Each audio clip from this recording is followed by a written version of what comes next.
Après avoir œuvré en tant que secrétaire d'État au sein du ministère de l'Éducation nationale lors du premier quinquennat d'Emmanuel Macron, puis en tant que porte-parole du gouvernement, le 20 mai 2022, Gabriel Attal a une nouvelle fois changé de casquette au sein de la majorité en étant nommé ministre délégué chargé des comptes publics dans le gouvernement d'Elisabeth Borne. Et qui dit changement de poste, dit changement de lieu d'exercice. C'est ainsi que l'homme politique de 33 ans a posé ses cartons à Bercy, fief du ministère des Finances. Un lieu hautement symbolique qu'il a accepté de faire visiter à France 3, à l'occasion d'un nouveau numéro de Dimanche en politique, diffusé ce 8 janvier, révélant, entre autres, l'incident diplomatique qu'il aurait pu créer à son arrivée.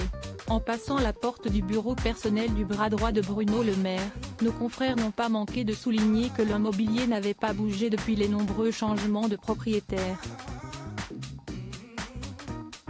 Rebondissant sur cette remarque, Gabriel a indiqué qu'il avait tout de même émis l'hypothèse de remplacer le bureau en bois massif trônant au milieu de la pièce. Un sacrilège à en croire ce dernier, on m'a dit, monsieur le ministre, jamais un ministre n'a changé le bureau qui est de celui de Cambacérès sur lequel a été rédigé le Code civil.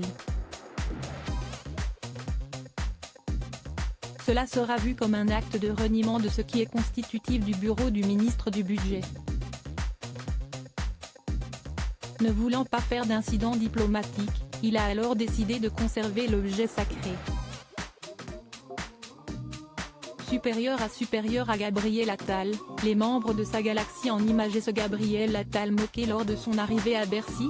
Gabriel Attal a donc dû faire face aux us et coutumes du ministère des Finances à son arrivée en mai dernier.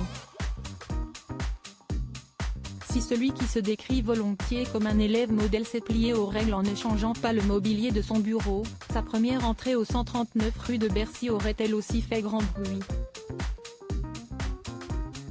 On aurait dit les tuches, aurait ainsi plaisanté un membre du cabinet cité par Paris Match en voyant Gabriel Attal accompagné de sa mère, de son beau-père, de ses deux sœurs, d'une tante et d'un jeune cousin au moment de découvrir son nouveau lieu de travail.